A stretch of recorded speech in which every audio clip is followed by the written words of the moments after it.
Okay, good morning, everybody, and welcome to this week's virtual plant clinic. My name is Bill Lester. I'm with University of Florida Extension Service here in beautiful Hernando County. And joining me today is our Hernando County Florida Friendly Landscape Coordinator, Colby Pitts. Good morning, Colby. How are you? Good morning. I'm doing well. And also joining us is one of our Master Gardener volunteers, Bernie. And we always have at least somebody watching us live who asks, "Where's Bernie?" So Bernie is here today. Morning, Bernie. How you doing? Good morning. Oh, I am just fantastic today. That's great.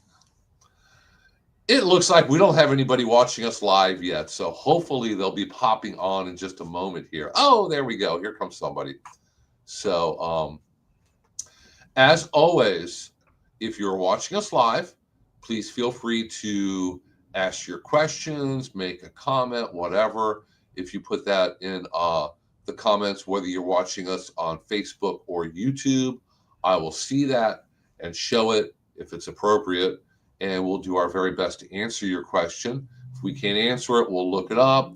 We should have Teresa in the background. As we're struggling for answers, she's sharing links to University of Florida information, and we'll have your help get your lawn and garden problems under control and figured out. Good morning, Bill. How are you? So, hey guys, I was watching the weather this morning, and it's supposed to get cooler and be beautiful this weekend, and then maybe a hurricane's going to come, and then right after the hurricane is gone, maybe a big cold front. So, That's I, what we need. The thing about it is the days are getting shorter, and so many plants use the daylight to indicate what they need to do. So a lot of plants are going to be shutting down if they haven't started doing it already. mhm. And I get a lot of people come running in. Oh, look at this! My tree has done this. My red bud has done this, and it's pretty much normal. So this is kind of a strange time of year where do you have a problem or is it normal? It's probably normal. So don't Yeah. get too excited, but if things aren't looking well and you are concerned, you're welcome to bring them by and we'll take a look and tell you whether that's just the way it is today or if it's actually a problem and you need to do something. Yeah, I've actually gotten pictures and questions. What's wrong with my maple tree? The leaves are falling off. Well, that's supposed to happen. Some trees here in Florida do drop their leaves. I know if you're from up north, you're more used to all the trees up there drop their leaves unless it's an evergreen. Here is different. Some trees drop their leaves, other ones don't. Oak trees drop their leaves, but like late winter, early spring, and they drop them right before they get the new leaves on there. So Florida's different. If you're not sure whether your tree should be losing its leaves or not, contact us, call the office, speak with Bernie. Let me put our office number up here so you can give us a call and ask Bernie and say, should my tree be dropping its leaves? And he'll tell you, yes, it should be, or no, it shouldn't be. You got a problem. People with oak trees usually start calling about mid-January all the way into March. Oh my God, my oak tree is losing its leaves. It's never looked this bad, and just calm down. It's got new ones coming, and it'll be fine. But they do that. So if your oak tree is losing leaves between uh, mid-January and the end of March, it's pretty much what it's supposed to do. So don't worry too bad. Yeah, and for anybody who might have a pine tree as part of your landscape or on your property, pine trees, it's natural for them to drop needles, but they drop a little bit at a time pretty much year round. Certain times of the year, they drop a little bit more pine needles, other times, they drop a little bit less, but they're always dropping them. So if your pine tree is losing a few needles, that's not anything to worry about. If all of a sudden it loses all the needles on a branch or part of the tree or the whole tree, that can indicate a serious problem.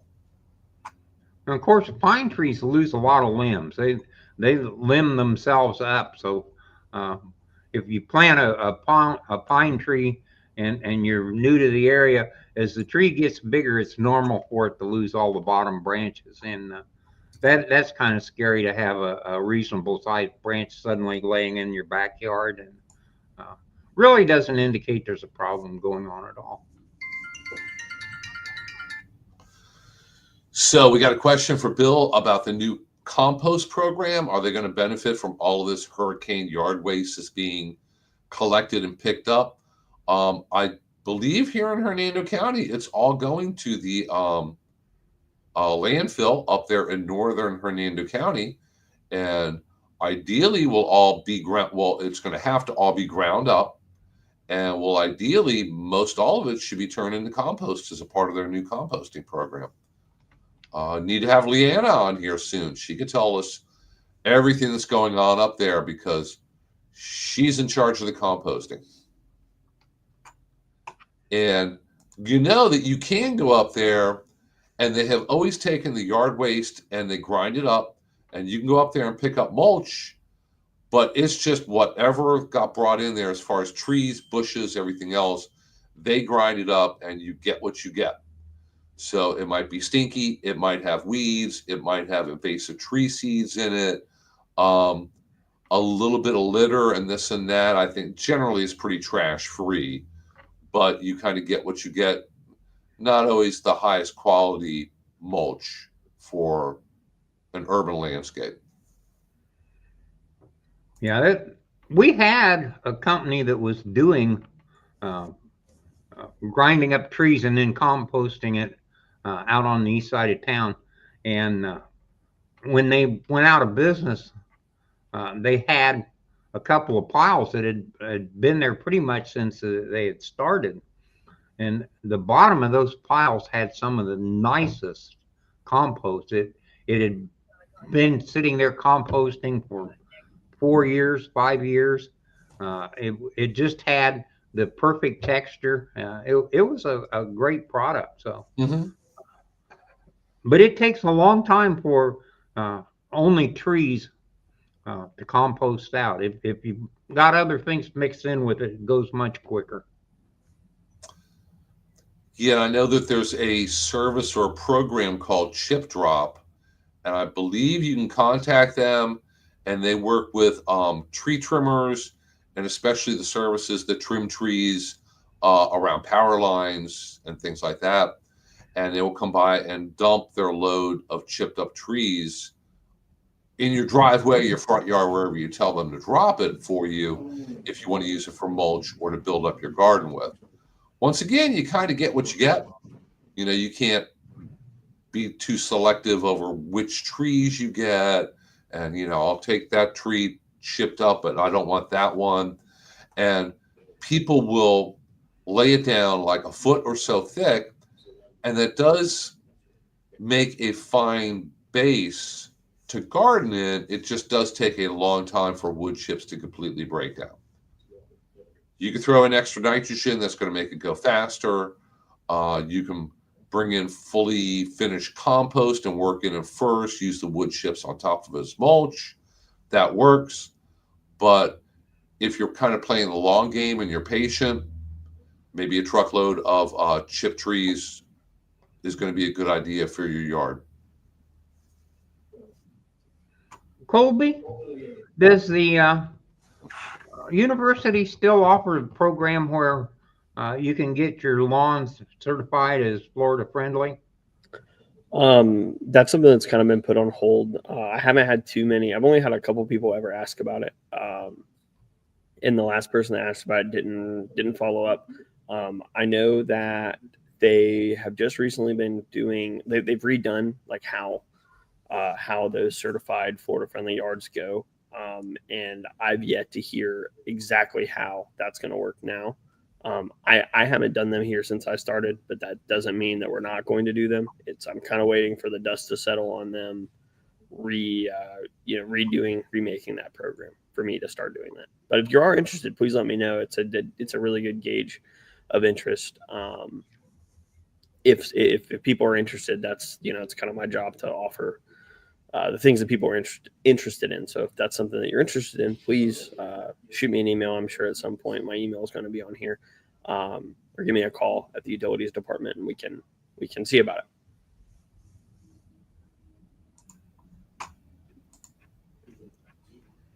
So I'll go ahead and share Colby's email there if you'd like more information in Hernando County about the Florida Friendly Landscape, the yard certification program.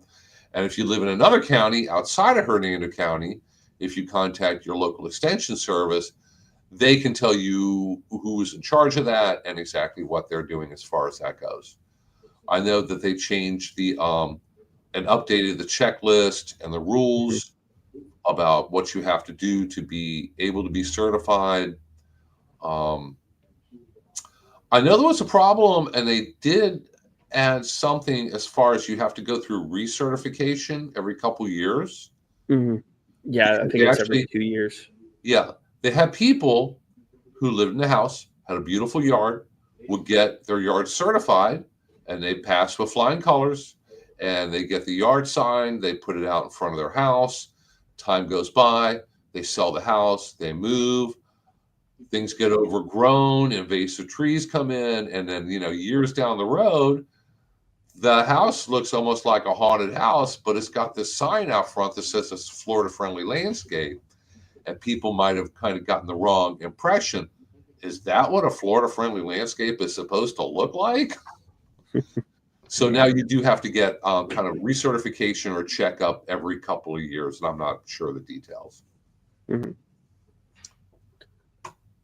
To make sure there's a still Florida friendly. Yeah, there's a that recertification process ends up just being, I'm pretty sure it's just going through the whole thing again.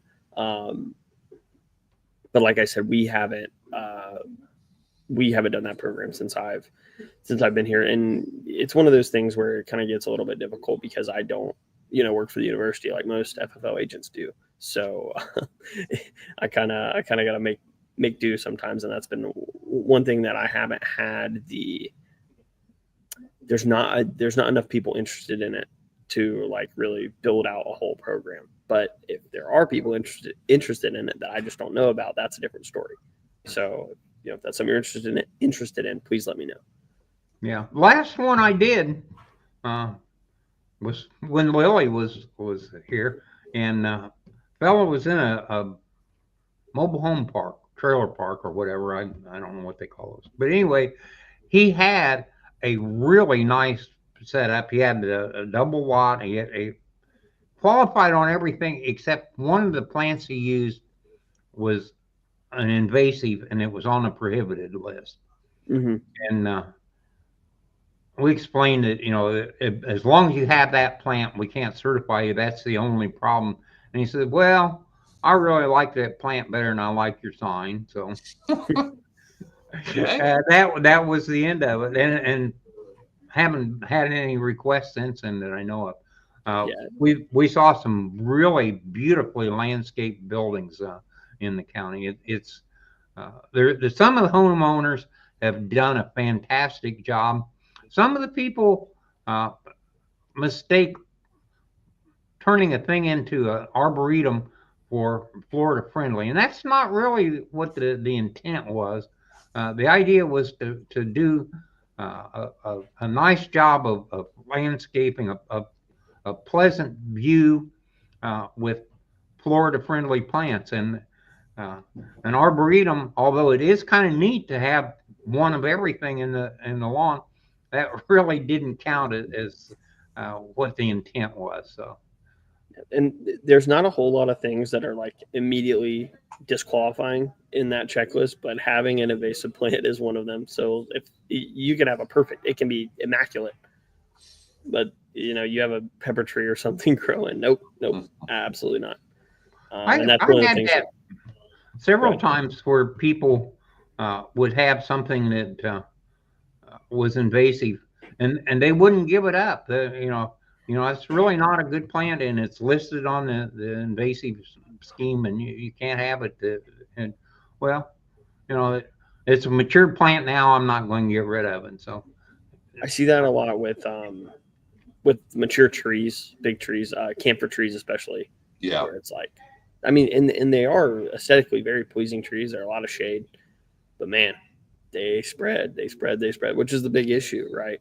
It's not so much here, but down south, if you're, in, I don't know, Venice or Sarasota, driving around, you'll see people with fully these massive pepper trees, with the like trunked out, not like the bushes and stuff we have here. And they're like, oh, I love the red berries. It's so beautiful. And I'm just like, oh, man, the whole time. It's like Christmas. And as a lot of us here know, there are plenty other Christmassy plants and trees. There's trees that have red berries. They're beautiful. They're Florida friendly and work really well. That are not Brazilian pepper trees. Yeah, I remember the thing from Lloyd that says Timber Pines lawns. We went to one place in Timber Pines, and they had done such a nice job. If I remember right, Lily went back with a crew and videoed it. I don't know if that video still exists, but it was a perfect example of what you could do, and it wasn't a real expensive thing. It was just was well thought out, easily and nicely done. So. Mm-hmm. Yeah, so you could be in a subdivision and still abide by their rules and still be fully Florida friendly. Oh yeah. It's and that's one of the kind of the things that that especially at the state office that they pay attention to a lot is making sure it's kind of like twofold, making sure that not only the homeowners can stay inside of the HOA rules, but the HOA is also, and which is even a bigger part, is the HOA is also being falling within these responsible landscape practices. That's a huge push, I think, from the state FFL office, that they want us working with HOAs. They want us talking to HOAs. Mm-hmm. And as Bill knows, sometimes they're not always super receptive, but I think in general they get there. It's a process. For sure. You have to gently lead them in the right direction. And if something is being done incorrectly and it's costing them huge amounts of money, that makes it even easier, because people don't want to waste huge amounts of money. They'd rather use that money for something else. So, we do a lot of neighborhoods. And a lot of times, and this is not just for HOAs, just in general, the FFL way to do things is often very cost effective. It saves you. I mean, geez Louise, think about how much you spend on irrigation. So if you're reducing the amount you irrigate, that's saving money. Like I said, they often those two goals often align quite well, especially when you're talking on the scale of a big dozens and dozens of homes in a development. That the little dollars become big dollars very, very quickly. Where can you find information on what it takes to become FFL certified? That's going to be on the FFL website. I'm sure if Teresa's here, she'll put it up. I don't know if the checklist is like, I don't know if there's like a PDF of the check. I have a PDF of the checklist, but I don't know if they just have it posted. But that doesn't mean that I can't. If you're, like I said, like Nancy, our commenter here, says if she's interested in it, send me an email and we can talk about it. We'll figure something out. Yeah, it's not that difficult to do. I went with Lily and did one of the checkup, and you're essentially going through a lengthy checklist and making sure that all the different requirements have been done. I'm not. Teresa put a link up here. This may not be the right one. This is probably the certification for landscape professionals to be a Florida-friendly landscape professional. Let's see if I can. Which is a different ball of wax. Yeah. But this one, no, that still says professional certification also. I think I got it here.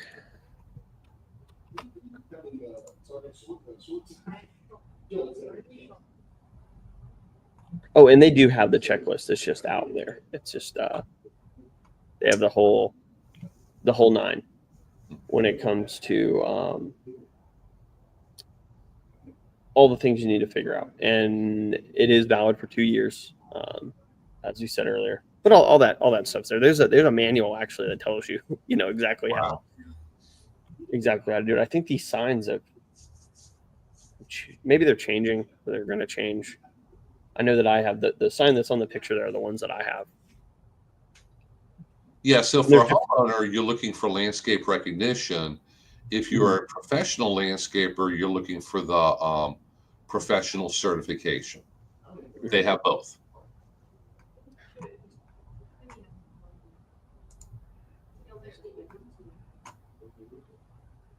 And there's even there's different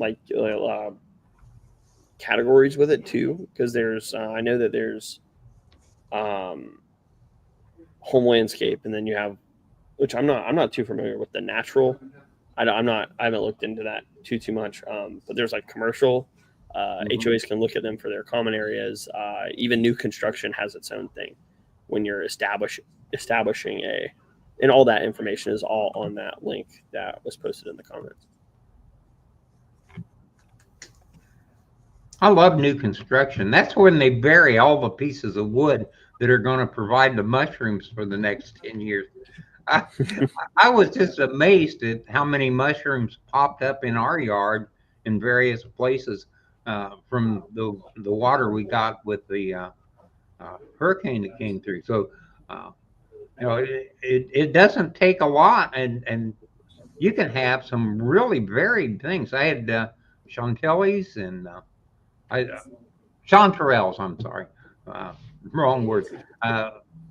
And some mushrooms that I couldn't identify. I've got the university's book, and if you're interested in mushrooms, the university puts out a book just on common Florida mushrooms, and basically the rule is if you don't know exactly positively what it is, don't eat it.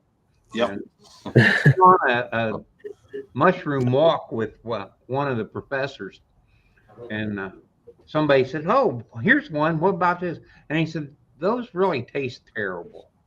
And so we go on a little farther, and he said, "Oh, here's such and such," and he gives the scientific name, and he said, "I was sick as a dog for 3 days after trying one of those." And he had, oh, and this one is fantastic. He's eaten all of them. I think the guy's crazy, but don't do that. I mean, you may live to be a professor, you may not.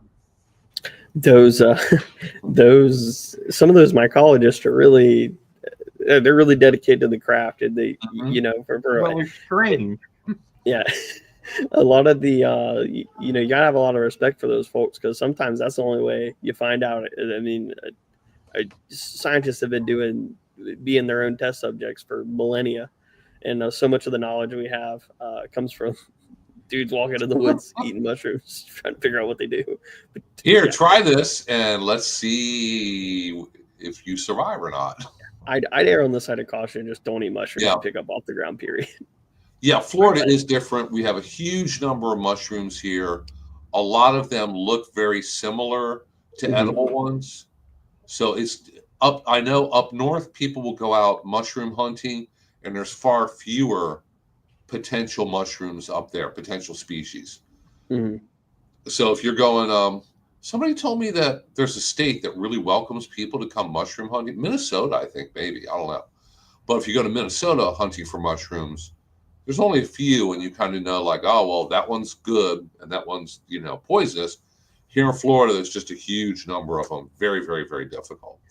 And if we're ever contacted, and we do get contacted about somebody or their child or their pet or their dog has consumed a mushroom, they send pictures. What is this? Is it poisonous or not? We pass it on to the experts up at University of Florida, and they make the determination exactly what it is. And even then, sometimes it's difficult to do with the picture. They actually need a physical sample. So they do that. It's just not easy. Yeah, and some of those they like. I mean, you could take a picture of both of them and look at them; they'd be the exact same. And until you really get into the nitty gritty, tiny little parts of this mushroom, you won't be able to tell the difference. And Yeah, I'm sure right, but exact color of the gills or shapes of them, and spore colors. So, and when you get those calls about somebody's child dog, the adult, I'm sure you're passing it on, but before that, you're telling them, well, if you don't know what it was, you need to call 911 or call poison control or something. Well, I know that we've gotten calls from veterinarians. Oh, yeah. So somebody's dog ate a mushroom. They took to the veterinarian. Veterinarian wasn't sure what it is. They contact us. We contact University of Florida experts. And Teresa is tossing up really valuable links here.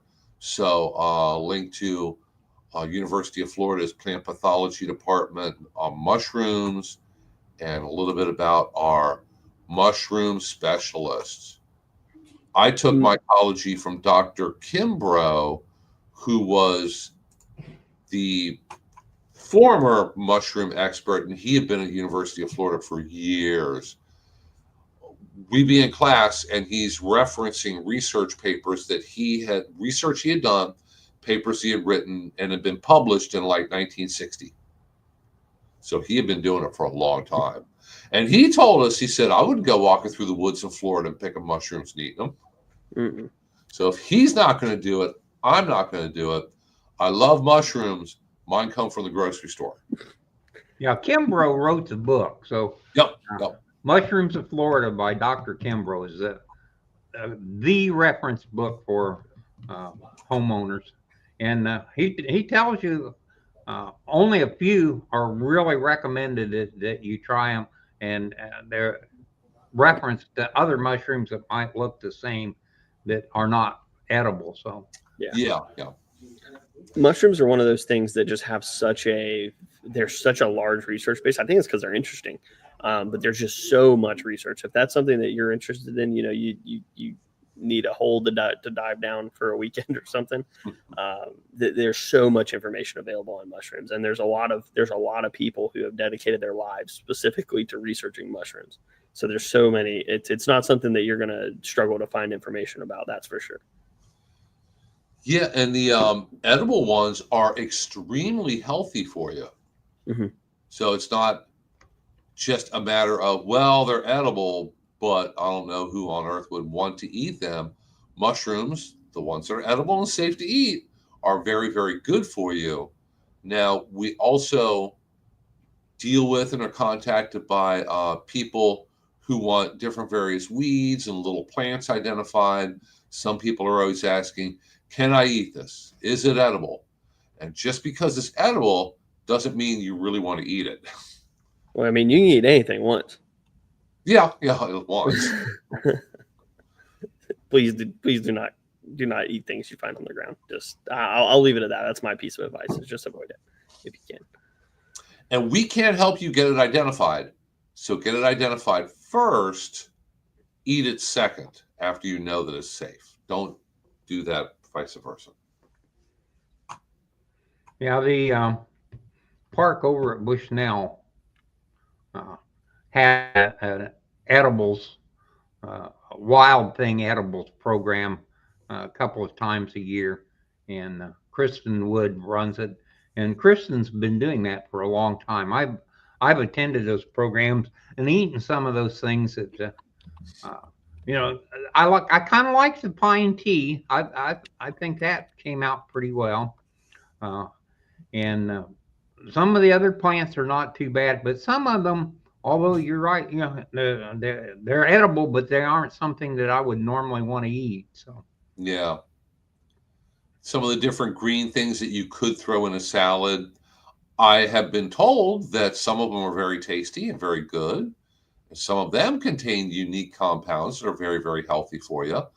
Other ones, you can eat them. They're not going to hurt you. They just taste awful. So it's a pretty small Venn diagram there of things that not only taste good, but also won't kill you.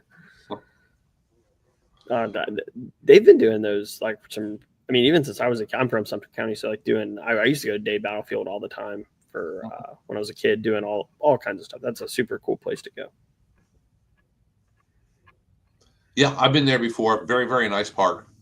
Mm-hmm. Very historical. You'll learn a lot.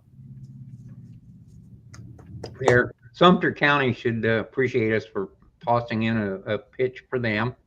So I don't know. I think I don't know that I speak too highly of it too often. So maybe it's just getting even. Kristen would be a good person to have to talk about some of this edible plants sometime. That might be a good subject. Well, I know we haven't had Hannah from Chinsega Conservation Center and her helpers on recently, so I need to get a hold of her, get her back on here.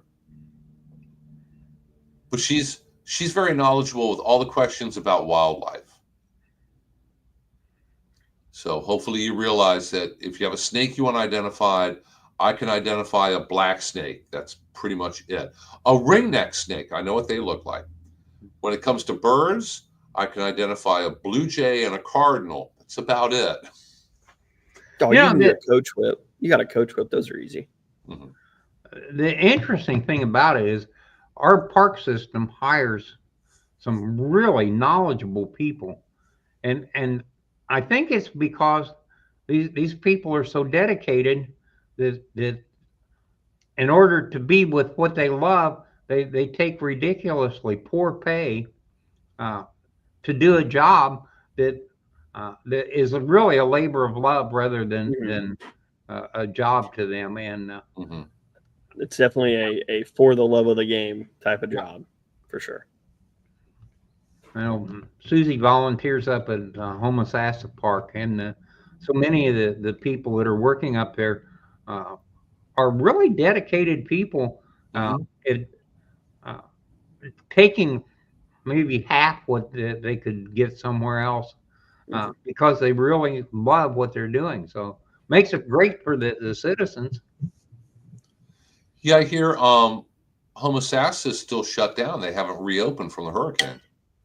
They're going to soft open Friday. It will not be publicized. The people that show up will not be able to buy a ticket, but there'll be a donation jar.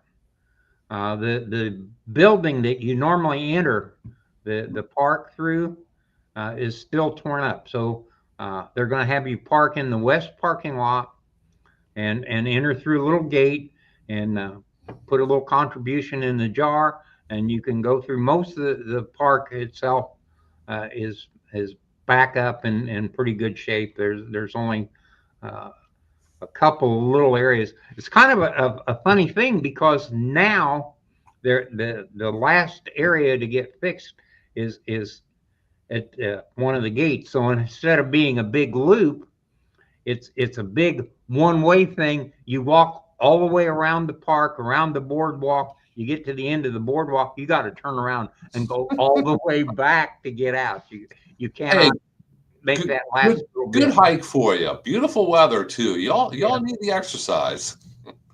But they'll probably extend the soft open until next week, and then hopefully they'll have something set up so they can actually go back to operation again. Well, that's great. And see, guys, you heard it here first. Yeah, you aren't supposed to know that. That's all secret. Wasn't publicized. Not publicized, rather. Yeah, that's the word. Unpublicized. Okay, for everybody watching us live, if you have any questions or comments, please feel free to go ahead and put them in the chat, and we'll see them and answer them. If you're watching this recorded, you can still contact us with your questions. Send us a question, pictures, lots of pictures. They really help us to figure out what is going on, what the plant is, what might be the problem. Really helps us with suggesting a solution. So you can always email them to me. Everybody emails me. If I can find my email here. All right, what's going on here? Here we go. Or every Thursday, generally every Thursday, Bernie is here helping at the office. He's here pretty much all day long. So you're more than welcome to stop by or give him a call and ask him your question. What's wrong with your plant, your lawn, your tree, whatever it might be.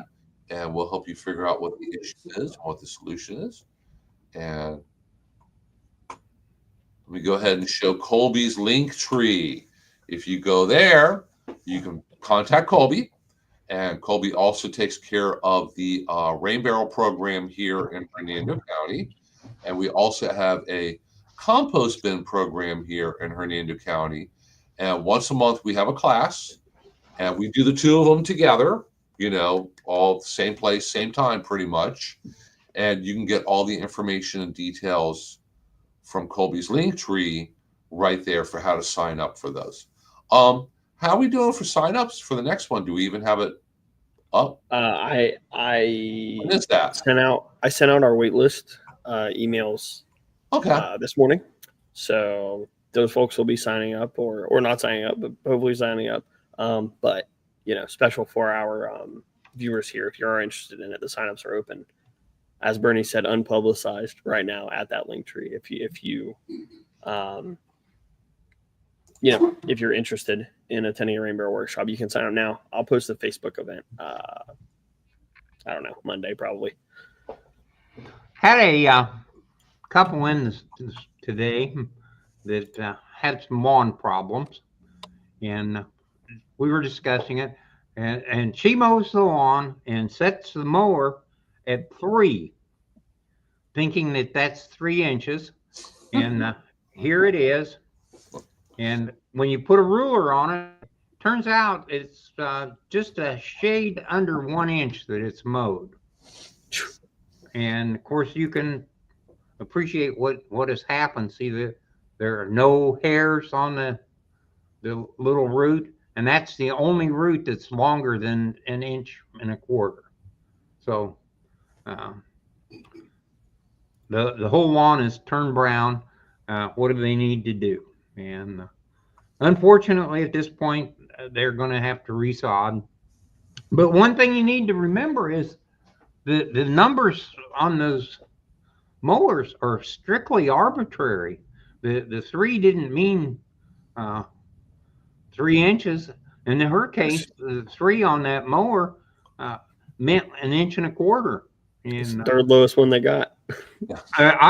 My mower, I just got a new mower. They told me that it would mow 4.5 inches, and at its highest setting, which is 7, it mows 3 inches. So I assume that if I put another 10 pounds of air in the tires above the recommendation, that I could raise it another 1/2 inch. But it's new tires at that point, a lift kit.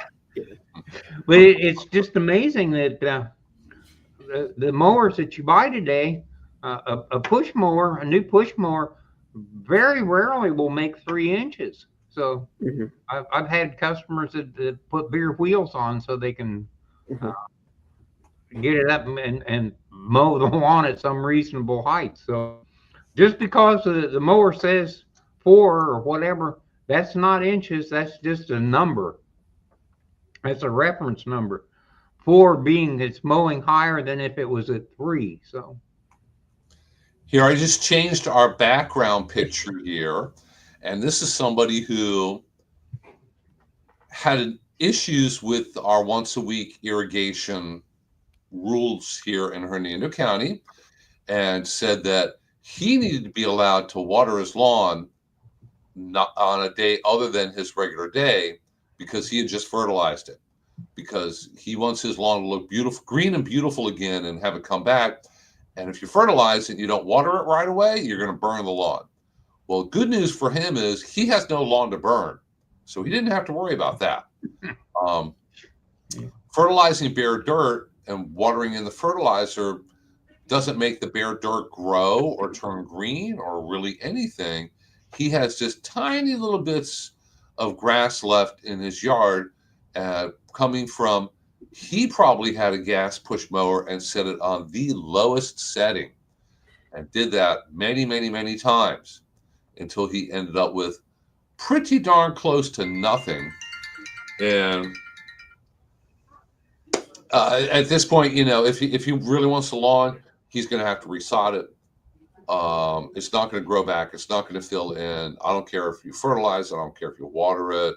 None of those are going to help. So Very sad. yes, it is. And unfortunately, so many times people will have a question, a problem, an issue, and they talk to other people, they take other steps, they do this, they do this, they do this, spend money on this, this, and this, and this. And then kind of as a last resort, they contact us. And we tell them like, oh, sorry, but most everything that you've done up to this point is incorrect, didn't solve the problem, maybe made the problem worse. And now it's going to be, if you want to fix it, it's going to be very costly. Where had you contacted us at the very beginning, we could have probably helped you avoid an awful lot of this, a lot of the expense, a lot of the work, a lot of the, because I've replaced lawns before. It's a lot of work. If you're paying somebody to do it, it's a lot of money. So had you contacted us first, we could have avoided a lot of this. See, question back here from Bill that we'll toss out there to Colby. He wants to know, does rain barrel water ever become bad for using on plants, and is there a time limit? There's no hard and fast time limit. Now, with any standing water, if you leave it in there for months and months and months, if you're not taking the precautions to keep that water, algae free, you're going to get algae eventually. Now, there's plenty of stuff you can do that's not going to harm. That's not going to harm the water quality, but it is going to keep the algae and stuff out. I've seen people put rolled up bare copper wire in there. That'll keep some of the algae out. Also, I know based on this, like a lot of those concerns, there's concerns about mosquitoes and stuff like that. The rain barrels that we have, they're very finely screened, so you don't get a lot of debris, and you don't get a lot of mosquitoes can't really get in there. So the mosquito larvae and debris and a lot of the dirtiness of that water, if it sits, is going to come from debris getting in there. So as long as you're making sure that no debris is getting in there, I'm sure it'll last quite some time. But and over the course that I've been doing the rain barrel workshops and hearing from people who have gotten our rain barrels, we have not had any. I've never had anyone say the inside of my rain barrel is gross. So it's kind of anecdotal information, but that's what I've dealt with anyway. But remember, it's really never potable water. Yeah, don't drink it. It comes off of your roof. Birds fly over your house and poop on your roof. I mean, you may not notice it, but it happens. And all kinds of other stuff ends up on your roof, and it gets washed into your rain barrel. So it's never safe to drink. Well, think about it like this. Would you eat out of your gutters? I wouldn't. I wouldn't. So there you go. Oh. Good question. Would you eat out of your gutter? Thought for today. Yeah. Well, I've said that. I've said that. Like people have asked me, it's like, oh well, can I use this to store? I suppose you could store drinking water, but don't. I asked them, well, would you eat out of your gutters? They look at me like I'm crazy. That's where the water. That's where the water was. Yeah. And it came off of your roof, and if nothing else, it's going to bring down the sand, the grit that's on your shingles, and whatever dirt, debris, poo, dead animals. Well, I don't think that you have dead animals necessarily, but insects, anything else, anything that could be on your roof. Just go look in your gutters. Just go look. It's probably you're better not going to drink for rainbow water anymore. Just go look. It's good for the plants. It's just not good for people. Exactly. Plants don't care about some insect legs and bird poop in their water. Not very much, anyway. They could deal. It's bird poop may be a fertilizer source for some plants. I'm not gonna suggest that you use that for fertilizer, but plants can deal with it. Bill, I've got question on the status of citrus plants in Florida. That's one of those things that so many people that move to Florida really want a citrus plant, and with the greening problem the way it's been, I know there's a lot of research going on. Are you up on what current status is on citrus at this point in Florida? Citrus is being recommended for people to plant and grow. The problem is that all varieties of citrus are susceptible to that disease, citrus greening, that's spread by a very, very tiny little insect called the Asian citrus psyllid. There is one variety now that was bred from, I guess, natural breeding. It's not a GMO. It's not anything like that. They did find a variety that was naturally resistant to citrus greening and worked on it. And it's called Sugar Bell. It's a mandarin orange. And that is the only really widely available greening resistant variety right now. There's a number of other varieties that are like in the pipeline, and they all have different levels of resistance. Some are a little bit more resistant than others that are coming on the market. There's others. They are working on a GMO variety of citrus. I know that sends some people into a tizzy, but they're working on it. And those are all ways to get around citrus greening, because otherwise, if you go and you just buy a Myers lemon, a grapefruit tree, whatever it might be, and plant it, there's a very, very, very good chance those insects will find your tree and they'll be infected with citrus greening, and your tree will catch it and your tree will die. Won't happen immediately. Takes a few years for that to happen, but you're going to put all the time and effort into buying a tree, taking care of it, and now you're not going to get any citrus off of it. There are still people who have citrus trees, and they've had them for many, many years, and they haven't gotten it yet. So I can't say that you will get it. I can't say that you won't get it. It is pretty reasonable to say that you'll probably get it. So there are varieties. If you look online, our Master Gardener Nursery, we do have a class on citrus, and we offer the Sugar Bell trees. We've been trying to do it like twice a year because there's still quite a few people interested in it. And I need to contact the nursery and see if they have any other varieties available yet. And if they do, what the heck, we'll give them a shot too. I know they're working on grapefruit, lemons, other oranges. So hopefully we'll be able to offer some greening resistant varieties other than Sugar Bell, although Sugar Bell is fine. Sugar Bell is surprisingly cold resistant. I saw Sugar Bell mandarin oranges for sale once before at a grocery store. They were in a little plastic package. And I was thinking, I wonder where they grew them at. I looked at where they came from. They came from Georgia.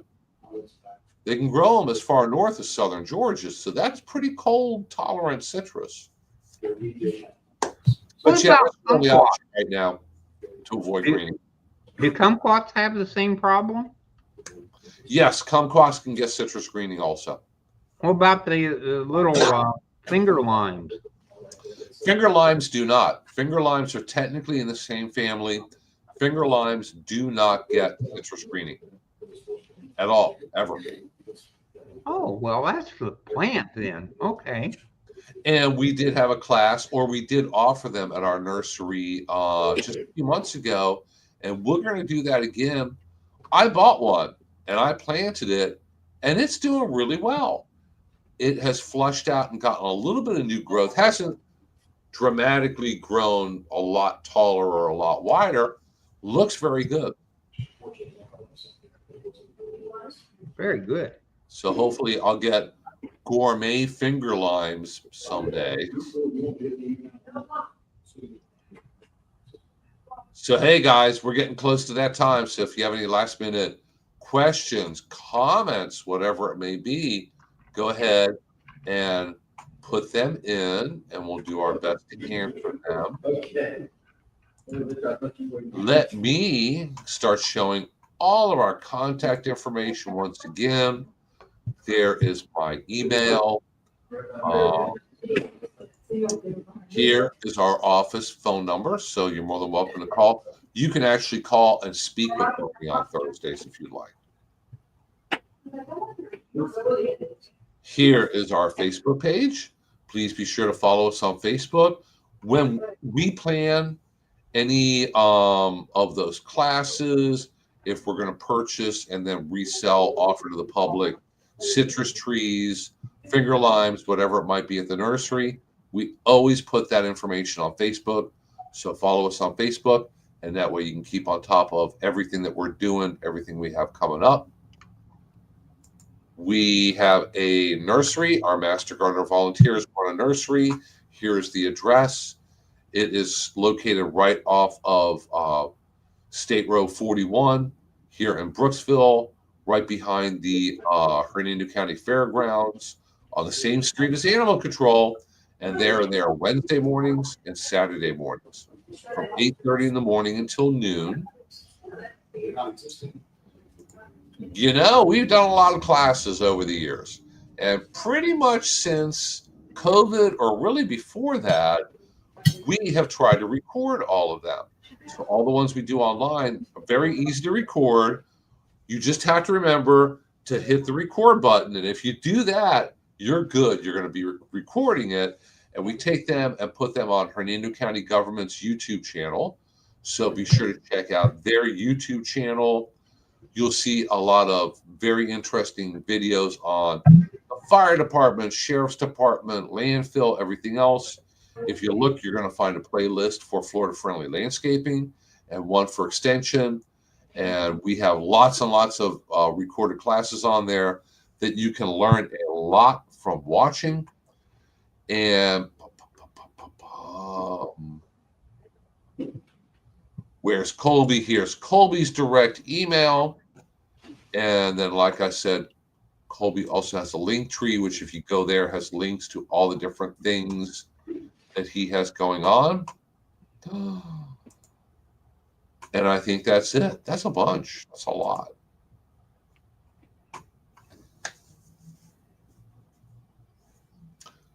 So we had a quiet audience this week, I think.